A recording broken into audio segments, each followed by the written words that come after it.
সেদিন যখন কাফেলা যাচ্ছিল তখন বুহাইরা হঠাৎ বাইরে বেরিয়ে এলেন। সাধারণত তিনি কাফেলাগুলোর প্রতি কোনো খেয়াল করতেন না, কিন্তু এবার ভেতর থেকে যেন কিছু একটা তাকে টেনে আনলো।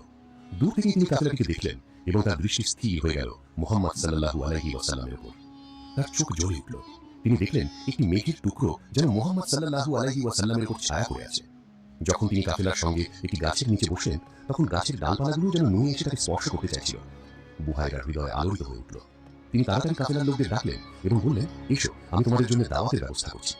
কাফেলার লোকেরা অবাক হয়ে গেল, কারণ আগে কখনো বুহাইরা কোনো কাফেলার প্রতি এমন মনোযোগ দেয়নি। তবুও সবাই রাজি হলো এবং তার গির্জার দিকে রওনা দিল।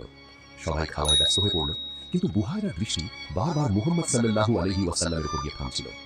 তিনি হযরত আবু তালিবকে জিজ্ঞেস করলেন, এই শিশু কার? সে কার সঙ্গে সম্পর্কিত? হযরত আবু তালিব গর্বের সঙ্গে বললেন, সে আমার ছেলে। বুহাইরা গভীরভাবে তাকিয়ে বললেন, না, সে আপনার ছেলে হতে পারে না, তার পিতা ইন্তেকাল করেছেন। হযরত আবু তালিব বললেন, হ্যাঁ, ঠিকই বলেছেন, সে